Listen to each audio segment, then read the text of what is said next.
Oh hey, welcome back. Today we're checking out this 2012 Fender Blacktop Jaguar and giving it some desperately needed TLC.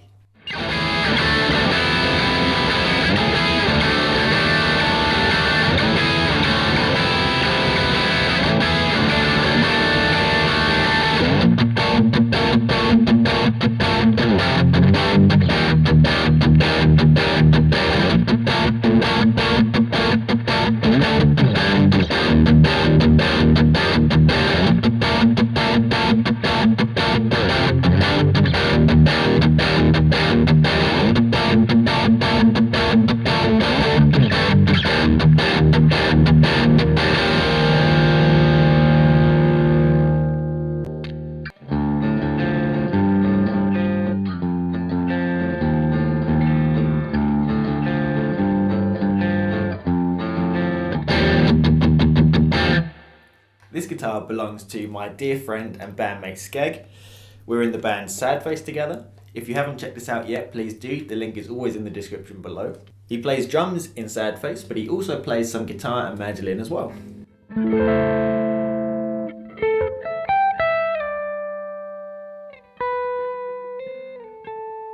I met this guitar back in 2019, and this was actually one of the first Jags I ever played. It was not in a very good state then, and things have only got worse since. So we're going to fix, upgrade and set this guitar up for Skeggy for his birthday, and then when that's done we're going to review this model.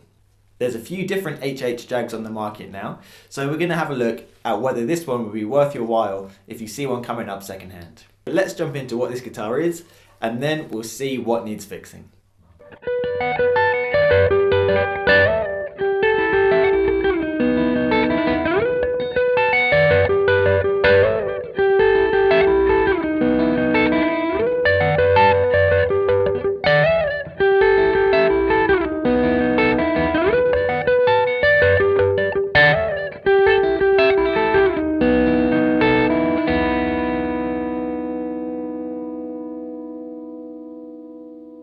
This guitar is a 2012 Fender Blacktop Jaguar from the Mexican factory.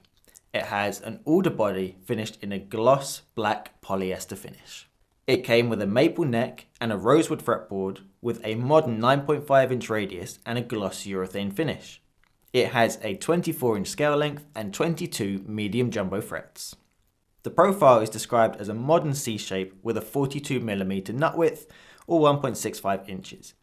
So it's just a touch wider than my preferred vintage 1 5/8. The modern specs continue as we move on to the hardware and electronics. The guitar wears a stock tailpiece and an adjustomatic bridge that has a mismatched 12 inch radius when compared with the guitar's 9.5 inch radius fretboard.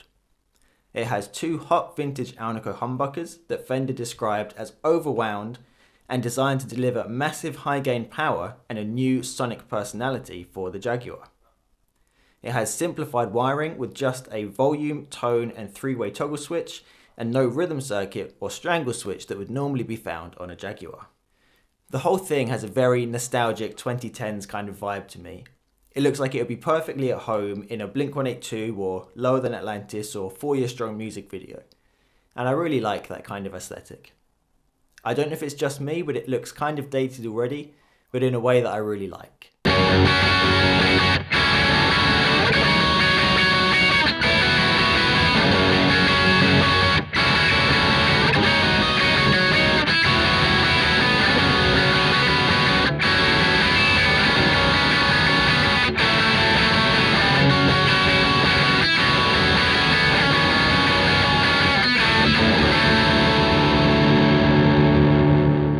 Okay then, so what is wrong with this guitar? Well, before we even get to plugging this thing in, the strings on this are unbelievably horrible.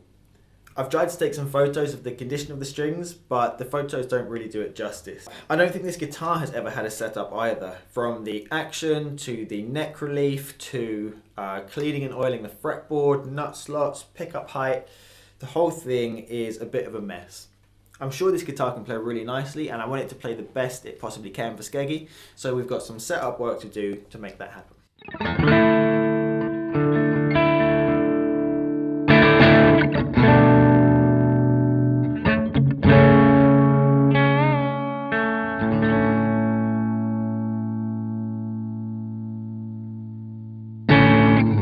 And then we come on to the wiring and electronics as well. The thing Skegg mentioned to me is that when he's using this guitar to record his song ideas, he finds he has to hold the jack in a certain position while he's playing so that the sound doesn't cut out. Clearly we've got some kind of loose connection going on there, so that needs some attention. My main concern is around here. Let's just cycle through the pickup selection quickly. Bridge pickup, working fine, no problem. Middle position. Sounds exactly the same as the bridge position. Let's go to the neck.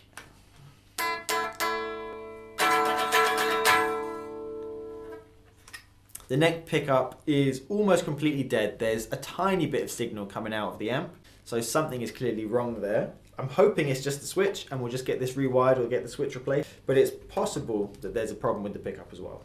We're going to come back to the bridge because I want to try and do something with the bridge as well. But for now, let's jump into the electronics.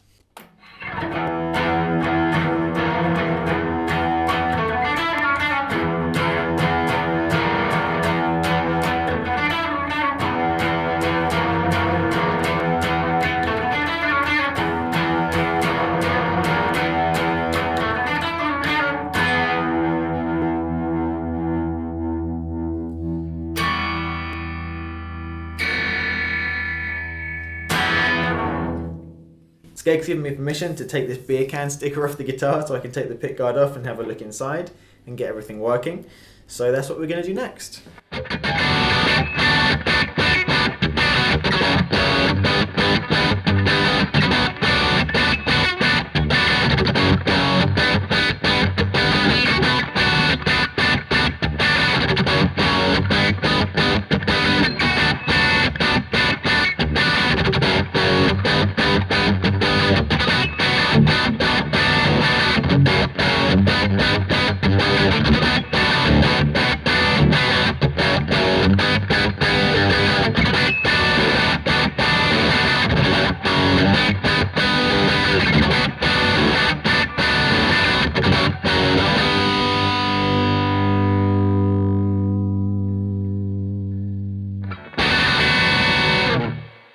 Okay, so here we are. We're going to take these horrible strings off first, and then we'll take off this sticker and give the guitar a bit of a clean, and then we'll see what's going on under the pickguard. There's like half a wind on each of the strings of the tuners as well, so this can't have been staying in tune well. Can you see how bad these strings were? Gross, truly gross. Oh, my hands, all the rust is coming off on my hands.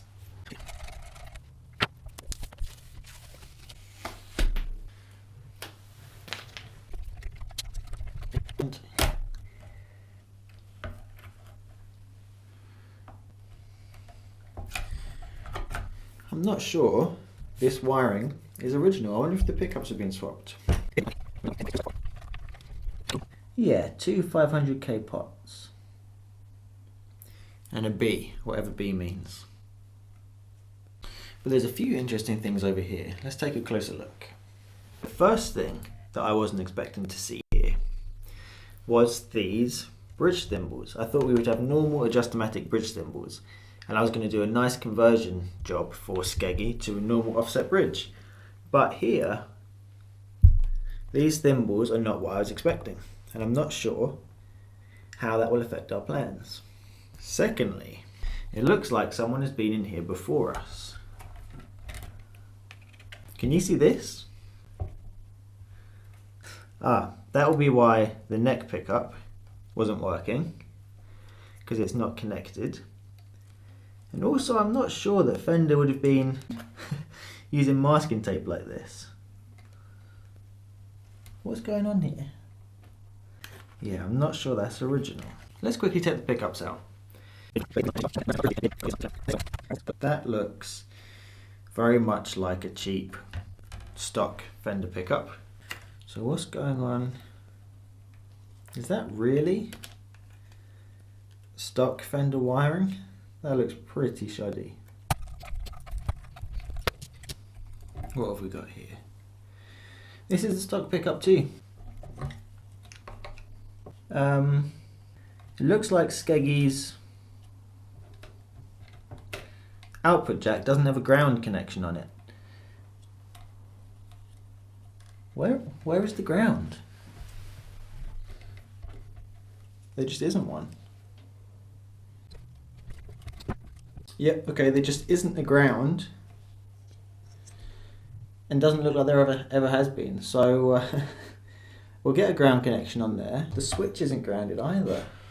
First of all, we need a ground on the switch here and on the jack here, and I'm hoping that's going to resolve one of the issues that I've discovered now that I've reconnected the neck pickup. Let me show you what that is. Selector switch here is pointing up to the neck. We do have the neck pickup, but we also get some signal from the bridge as well. That shouldn't be happening. The same is true the other way around. We get the bridge pickup, but we also get a small amount of signal from the neck. I'm hoping that the reason for that is just the lack of ground connections. I'll see what's going on here, see if we can do that any better. Give the guitar a nice clean. Then I'm going to explore these bridge thimbles, see if I can upgrade Skegg's bridges I was hoping to. We also need to clean and oil this fretboard. Can you see how dirty these fretboard markers are, these fret inlays? It's like along the fret edges here, it's turning green. This is the nastiest, dirtiest neck I've ever seen, and it feels so unbelievably dry. We really need to sort this out.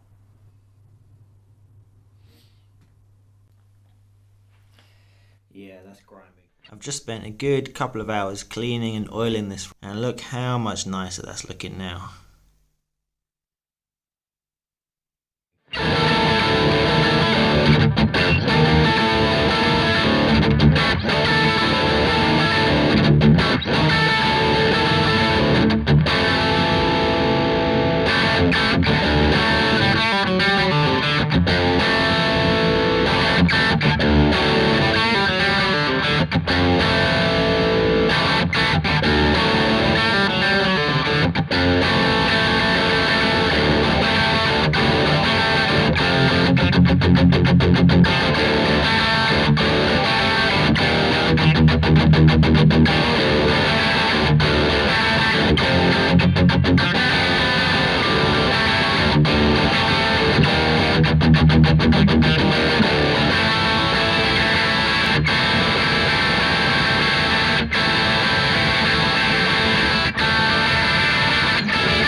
Okay, so we've got everything fixed now on the guitar. We have two pickups that both work.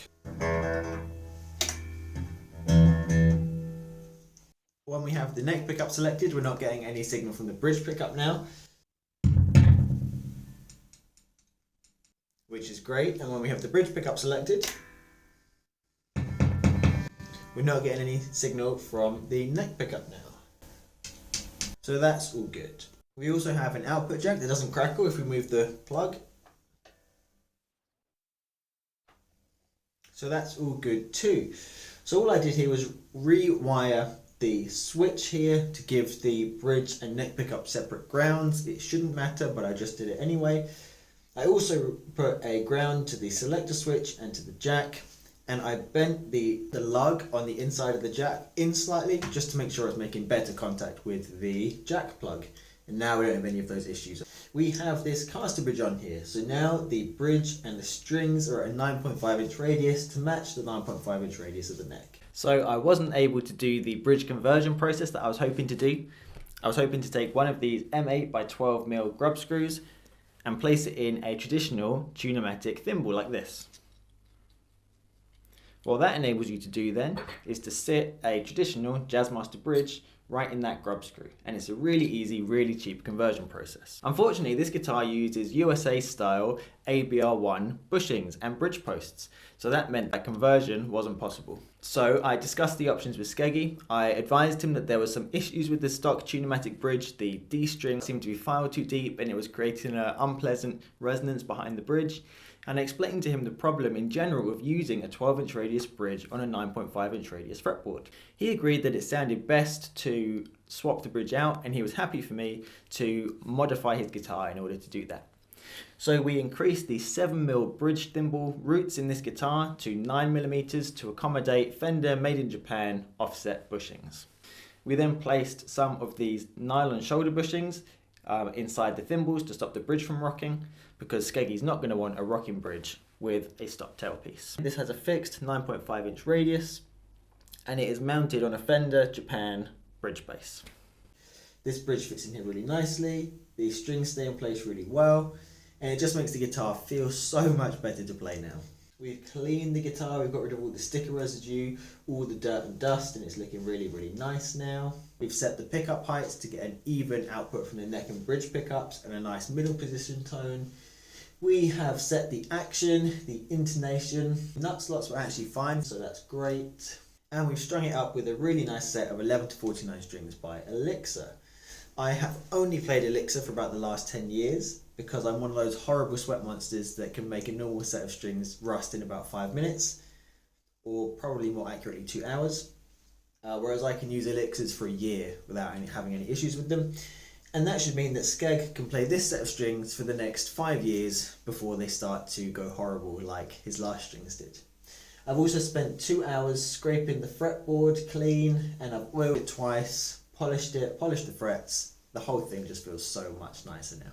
I wish you could feel just how horrible and rough and dry and scratchy the fretboard was before, and how silky smooth and well hydrated it is now. It's softer and smoother feeling than any of my other guitars even. So I'm very happy with how that's turned out, and the fretboard transformation is absolutely my favourite part. It saved the guitar from being an unplayable, horrible mess to being something that's really, really fun. So I think that's it. Shall we hear how it sounds?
Man, I just finished doing the playthrough with this guitar, having fixed all the issues, and it was so much fun. I haven't played a guitar with humbuckers for, I don't know, maybe 5 years, and I'd forgotten just how much fun it was to play a guitar with humbuckers, especially a guitar with nice sounding humbuckers. And although I said they looked cheap earlier, these sounded really great. I really loved the bridge pickup in this. I wish the lowest string was a little bit tighter in drop D. That could just be because this is a 49 gauge and it maybe isn't as thick as it needs to be to give that nice tight low end, but wow, it was so much fun. I wasn't expecting to enjoy playing it quite so much.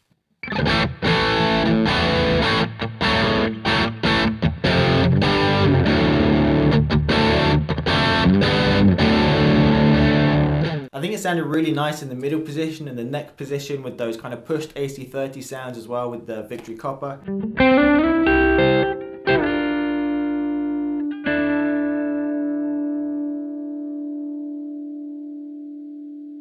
And it sounded so sick, so fun with the JCM 800 sounds with the clon in front of it on the bridge pickup. That was really so much fun.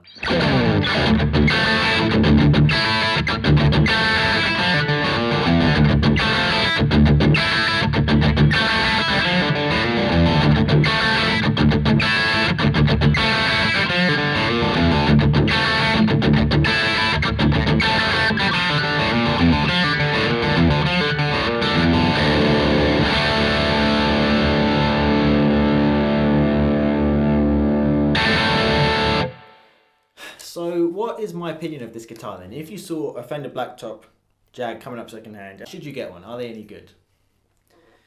I have to say I was really unimpressed with the wiring in this guitar. The wiring on all of my Classic Vibe Squires was better than it has been on this. Like, why the jack and the switch were ungrounded?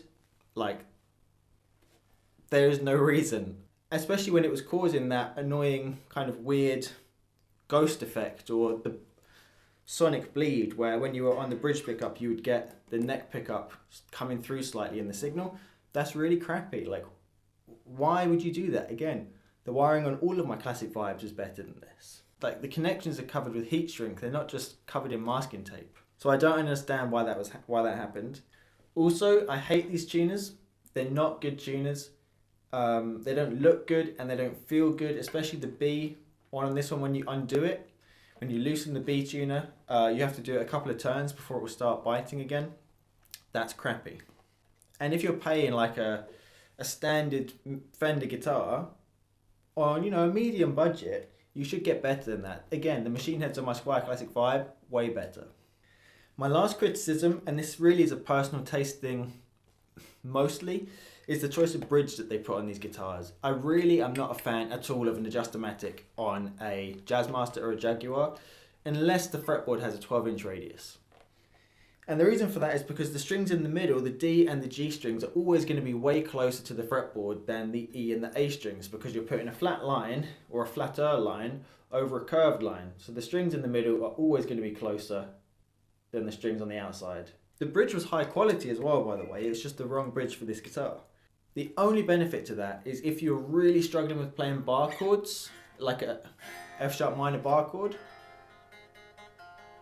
having the D and G strings closer to the fretboard will help you with that, but it doesn't make for a good playing experience in my opinion. And having put this Casterbridge on to this guitar, it plays so much better now. It's so fun to play. And I really wish Fender would just have put an offset bridge on this in the first place. My least favourite thing about this guitar though is what Mexican Fenders do to the headstock logo. The Jag, the Jazzmaster and the Mustang are the three coolest headstock logos. Why do they do this? It's the same on the weird HS model they have out at the moment. This is so much cooler than this. Like the R is like a Jaguar tail. That's cool, that's fun. Why would you replace that with this?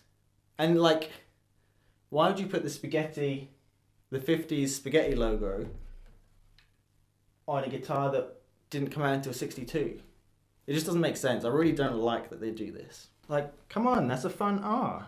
It looks like a Jaguar tail. That looks crap.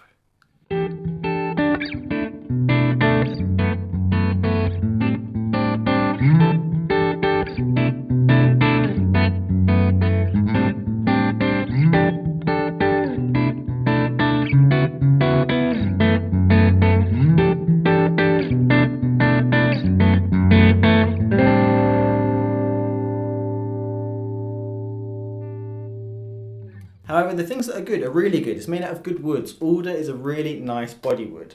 It's a classic Fender wood. It's a decent weight, and the handiwork on the body is excellent. The neck feels really nice. Again, made out of really nice woods, rosewood and maple. There's not a single sharp fret on here at all. The frets are really super comfortable. There's no fret bars. There's no, issues with the fretwork at all. The finish on the neck is great. It's, flawless despite 12 years of abuse. I would prefer a 7¼ inch radius and a narrower nut, but it's really fun to play and it feels really good. The finish on the body is great as well. There's no flaws on it whatsoever. Under the pick guard, the finish is really nice. The pickups sound really nice. The core of the guitar is really good. They just make some questionable choices.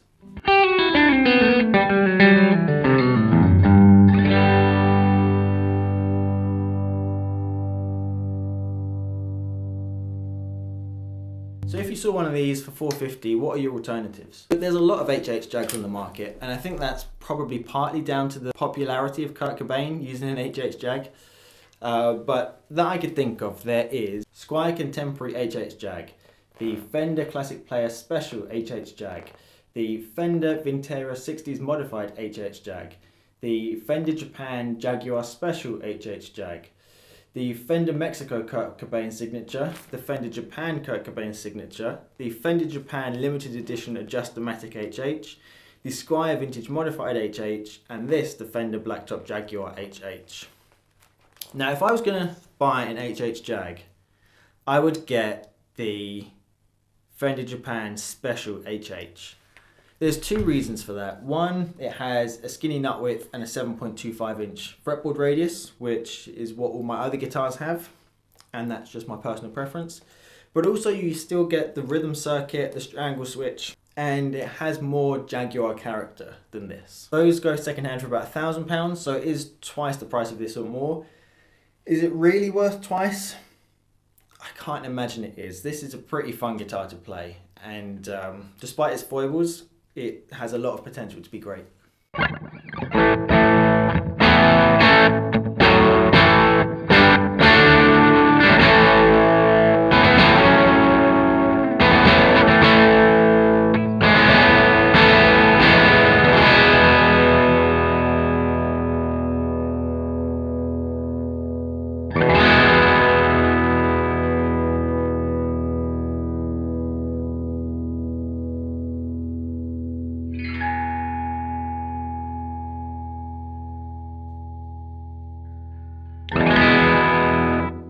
I wouldn't want the Classic Player HH Jag or the Vintera HH Jag because they have the modern tremolo placement, and I'm not a fan of that. They also have an adjustomatic bridge like this, again another Kurt Cobain thing.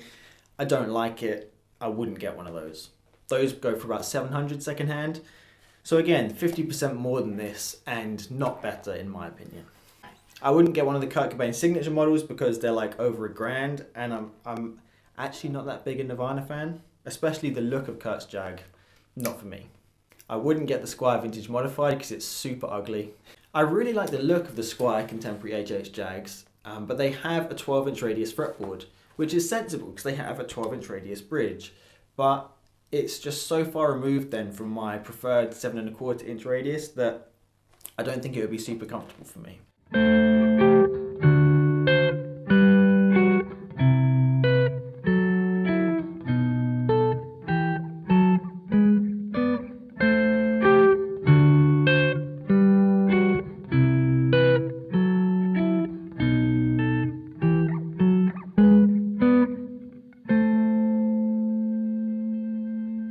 I would happily play and gig one of these. For a gigging guitar, to take around a club and like throw it around and play like cool post-hardcore riffs, I think this is perfect.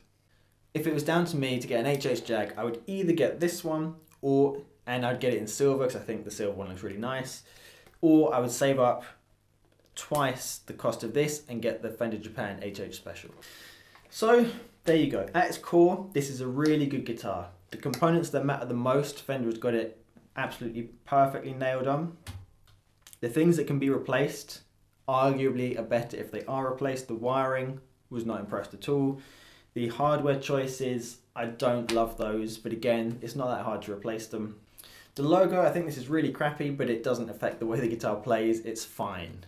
And I really enjoyed the pickups actually.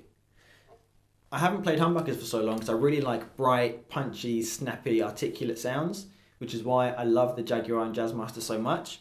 And actually, these did a great job of sounding really, really nice and totally usable, even for me as a single coil player.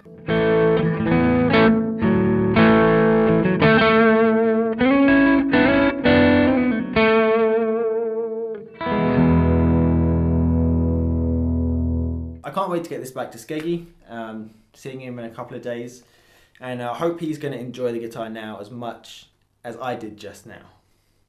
It was so fun recording the audio clips for this video. And I'm glad that if I go to a house party at his again and I want to pick up his guitar, it will actually feel nice now, rather than feeling horrible. So yeah, I'm really happy with how this has come out. The fretboard is just absolutely transformed. The new strings sound wonderful, the pickups sound great. I think the bridge looks really cool on here and it sounds great, works really well. All in all, really happy with how this has come out. And I hope Skegg will be too.